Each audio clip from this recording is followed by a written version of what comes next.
Sir, your assessment, kamusta po ang private sector heading into ECQ?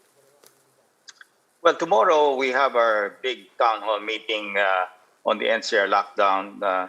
Si Chairman Avalos and myself are hosting that together with the mayors of NCR and of course the IATF, si Capsec Nograles will be there, Vince of course, and Secretary Anyo.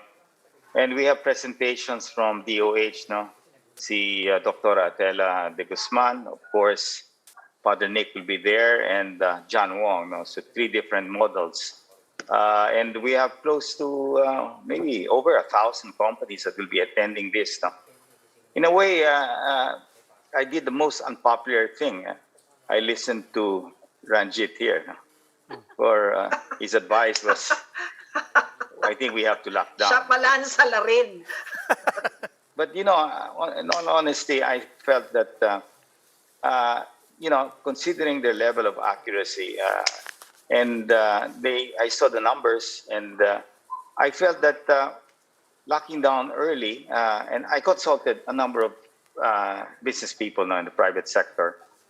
Not all of them, of course, agreed, but I felt it was very important to try to preserve the 4th quarter, no? Because if we lock down on the 4th quarter, that will be more devastating because, as we know, Christmas season, consumer spending is at its high.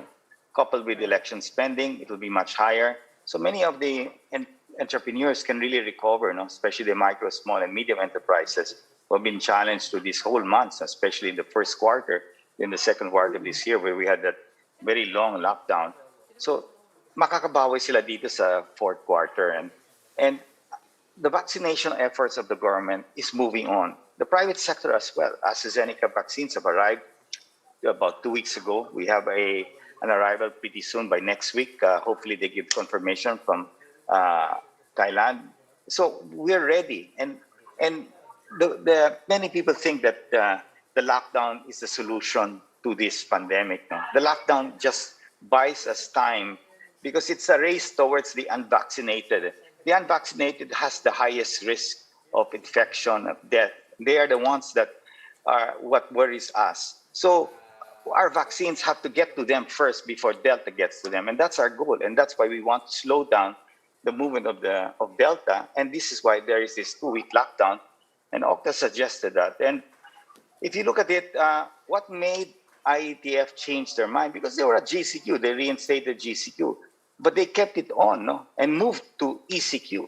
And what is that? And tomorrow we will see the numbers presented by Dr. Atela de Guzman of DOH, which shows that the infection levels were really ramping up, will be projected to be ramped up. And it confirms with Octa's own findings. So if you look at both reports, no, it makes sense that we should lock down early. Habang August is a rainy month, it's normally the ghost month according to the Chinese, but not many people believe that. But it's just the weather. So I'd rather take it early while the levels of infection are still manageable. But when it blows up to what will be presented tomorrow, then you're looking at the 4th quarter that will be severely challenged, will break the backs of many of our MSMEs.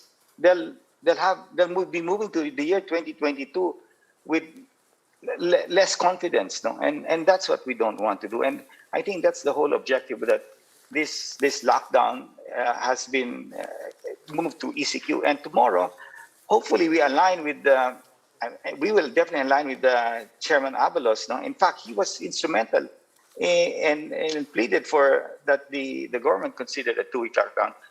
This is the first time that, you know, we would push a lockdown. Normally we go against the lockdown. But Yes. this is different. This is Delta. No, this is not the old U1 virus or the Alpha. This is something more and highly infectious. Okay. Sir, do you have any estimates on, well, any numbers on the impact of the 2-week lockdown on the business sector in terms of possibly jobs lost or revenue and income lost? Well, if you hear Secretary Carl and a lot of people, the numbers are so huge. Okay, that's fine. That's August. What about that happening in the last quarter? That's going to be 3 times more, right? So it's a choice. We don't want to lock down. We don't never want to lock down. But you got to protect where the quarter is the strongest. And that is the last quarter. And every businessman knows that the search for restaurants and everybody goes shopping and eating. And if you have it at that point in time, you break down the confidence of every entrepreneur, the hope of people crossing over.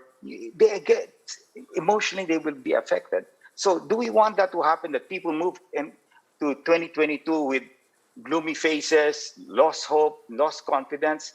It's going to be challenging. So why lockdown on August? Our experts show it. I mean, DOH numbers show it, Octa numbers show it. So that must be something. And we see now Cebu. We see what's happening in Thailand, Indonesia, Malaysia, Vietnam, Myanmar, and all these ASEAN countries. What will exempt the Philippines from Delta? Is there something, a magic thing that will exempt us from getting Delta? Let's be realistic. It is coming and it is here. Now, the sooner we accept it and do something about it, then we will save more lives and more livelihoods. That's my whole point. My role as an advisor to the president is to help our small entrepreneurs survive. And they've been challenged from last year, March, until now. And we want to also bolster the confidence of the banking community. Because if they don't see that there's a solution to this pandemic, and why are they going to lend? They're just going to not be able to collect their loans from whoever they lend to.